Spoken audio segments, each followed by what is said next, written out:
Good morning, the 2nd of April 2025. I got that right. If I said March during April, please understand it's easy to make these mistakes. Liberation Day. Trump's elimination. Liberation Day. Trump's Liberation Day. Now, one of the things about backing someone like Trump is you could get egg on your face. I mean, the man he's not just as clever as me, but he is a canat, as we say. He's a playboy. He loves the fun of this, and he has a huge grievance, huge, bigger than mine, and he loves playing puck with all the lefty woke liberals, and he has them up the wall. I've made a video before that really what's at stake here in the world is that the crowd wants war. They got 2 wars in the last century that killed over 200 million people, and he doesn't think it's a great idea at all. Maybe we wouldn't kill anybody. You know, this type of thinking. Discuss the European Union. Discuss the Irish government, the British government, and the Germans and the French. Maybe just the Irish government, not quite as much. They mightn't just be as big a warmongers as the rest. But I wouldn't trust them with a dead hen. Now, the thing about it is that he said this is Liberation Day. He's going to liberate America from the unjust trading practices. And Richard Wolff is on there. He's a left-wing communist professor from America. And he makes a kind of a valid point that Trump did certify UMCA,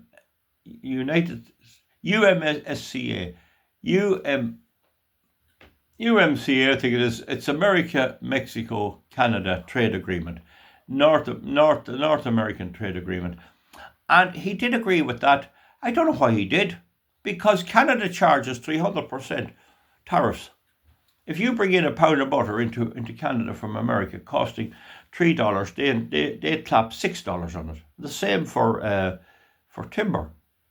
Why did he agree to that? I don't know. I wish he'd explain that. But at the same time, they're ripping them off big time. Now, the other thing that's not told about tariffs, I sometimes call them sanctions. They're really a tax. A tariff is a tax, but an import tax or an export tax. But if you impose tariffs, it means that if we sell stuff to America,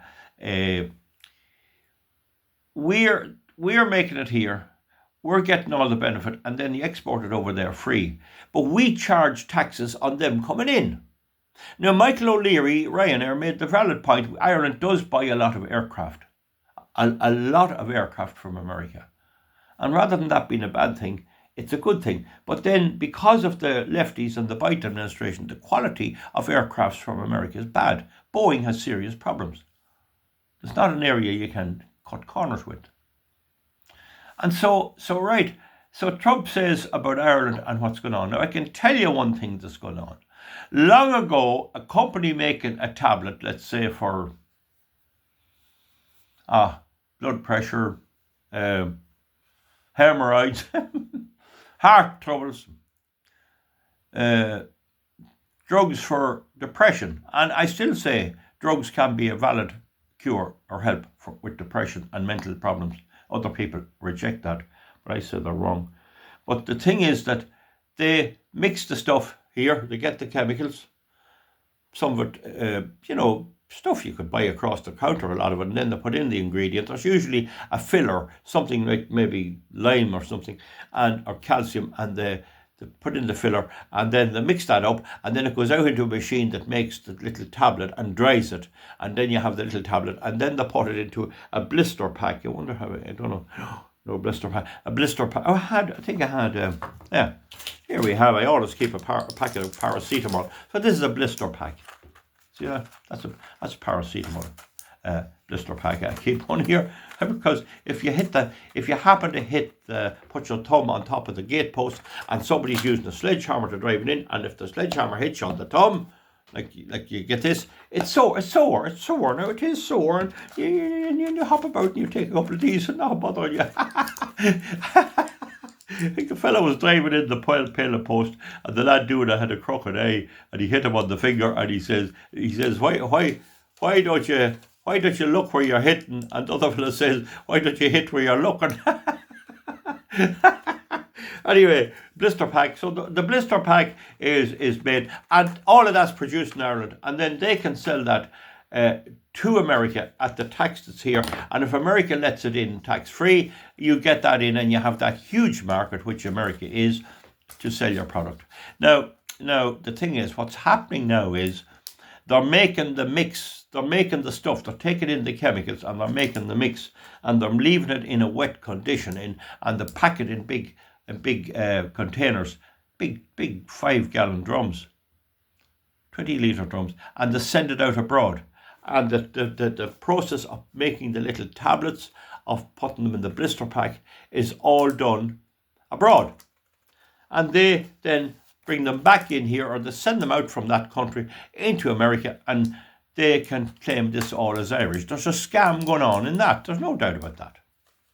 And the Irish didn't want to charge Apple any tax, and the EU insisted that they do charge tax, and there's 13 billion lodged in a New York bank that's due to be paid. Oh, hello. I didn't feed her yet. I have to go and get food. Now, so you have that. Now, so that's the cat I'm talking about here. So the thing is, there's a bit of hanky-panky going on there. But going back to the main thing, it doesn't matter who's right or wrong. Trump believes he's going to bring industry back into the United States by making it uncompetitive to make the stuff abroad. And there is already movements. I can tell you the steel production is going back into the United States. There's a couple of steel production people starting up in America. Now, what will happen? Will the Chinese, the Japanese, and the South Koreans had a meeting the day before yesterday. And the Chinese and the Japanese don't get on that well. And they had a meeting yesterday and how to deal with this. And they're trying to come up with a way to deal with it. And the Chinese situation, China is the factory of the world. All you're recording, I'm making this on a Chinese phone. I'm convinced that the Samsung phone, is it made in China? I'd say it is. Anyway, you know what I'm getting at. So now, what's going to happen? Will manufacturers be able to carry this themselves? In other words, will they be able to save the extra cost? Well, one of the things that's going to happen is if the American man wants or woman wants to buy a product, they're going to have to pay that duty. Get the point? So if we're making something here, a particular thing that's made in this country, I got an awful land when I heard this. Do you know that the people were caught underground? They were way down underground in South America, and they couldn't get out. And they needed to bore a hole, drill a hole that width so that you could get up and down with a person close. They had to go to County Clare to get that thing made. I felt very proud about that. And no one ever knew that company. I wonder if it's still down there. Imagine, some fella just started making them things, and he was able to stern tools and make it. I'd have been giving him a freedom of the city. I'd definitely give him the freedom of Venice anyway. Yeah, I thought that was great. But anyway, and we make McHale balers, which are really good balers over in Mayo. Fair credit. I mean, now, but if you export them in, the American's going to have to pay this 25% extra duty for that product. Get the point?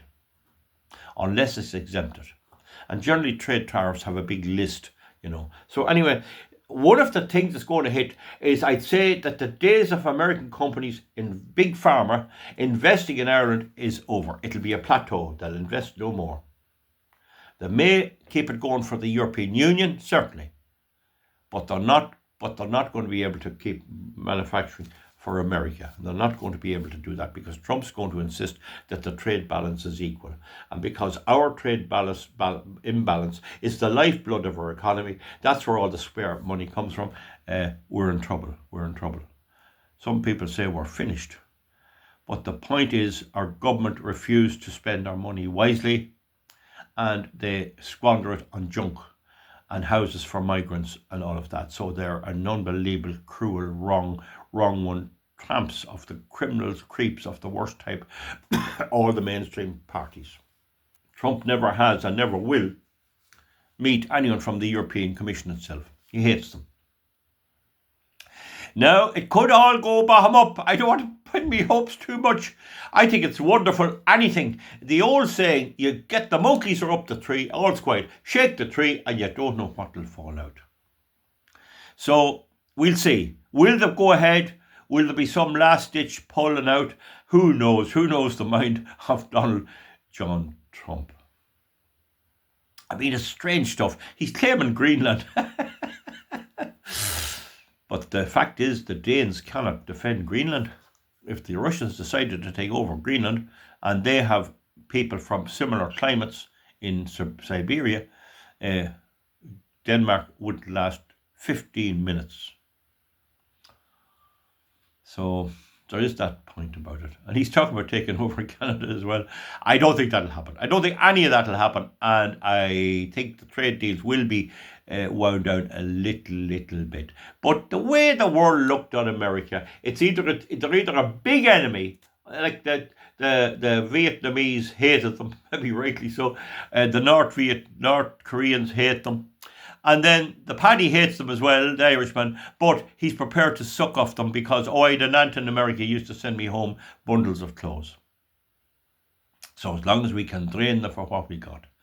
So it's all to play for, and it's good fun, and I'll keep you upgraded.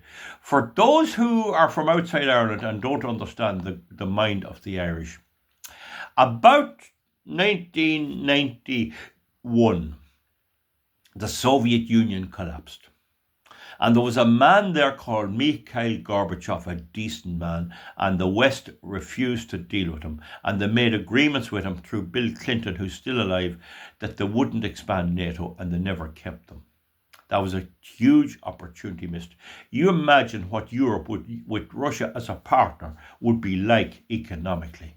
If Europe hadn't the Greens, had good manufacturing, and the Russian provision of raw materials and all of that, and vice versa the other way, look at what it could be. And in fact, Russia could be providing security for Europe by saying, we'll leave you alone, but now keep within these parameters. And you had happiness. There was no need for the Russians to invade us because they haven't enough people to run their own country. This is what jackasses do. But they've done it, and that is that. So now we have Europe preparing for war, and you have Trump not playing ball, and he's more or less saying, I'm not going to defend you anymore, and NATO's on shaky ground. Russia has won in the Ukraine. That's going to weaken NATO too. The EU is threatening to fight on. We'll see how that goes. But the tariffs are an interesting phenomenon. They're really a tax. They're a tax just on imported goods, and they're as old can be. At the beginning of the American independence, the British banned clocks coming in from America. They were making clocks, and the British banned them because they were competing with the British. The Corn Laws were abolished in 1849. The Corn Laws, am I right in that? Yes, I am. The Corn Laws were tariffs on corn coming in from America so that it wouldn't compete with British farmers producing corn or Irish. The grain was rather scarce. Maize was not available. There was only barley for distilling. The wheat was poor quality for making bread. Distilling was by the traditional pot still method, and that was that. In 1849, the Corn Laws were repealed, and that meant that America could export grain into Britain and Ireland, and possibly Europe. I don't know how they were. That created a big explosion, if I could use the word, of production of food in America. And it left the slaves' life even worse because they needed more of them to do the work, which was tough. So you had America exporting tobacco, big time. Corn, what do you call it? Maize corn, Indian corn, and wheat. And the flood of cheap grain into Scotland meant that they went and they started making whiskey by a continuous still invented by a fella called Agnes Coffey. He was an Irishman. And they could make it without the traditional pot still and reducing the labour. You just brought in the cask of wash and you put it underneath it and it went up and it distilled it. And there was law over that, and eventually it was agreed that it was whiskey, provided it was aged in barrels. So they repealed the corn laws. So the fact is that the tariffs in Britain on corn were not helpful to the British economy. And the tariffs on Britain had on America were not helpful to the American economy. So the retarded economic development in Britain and the retarded economic development in America.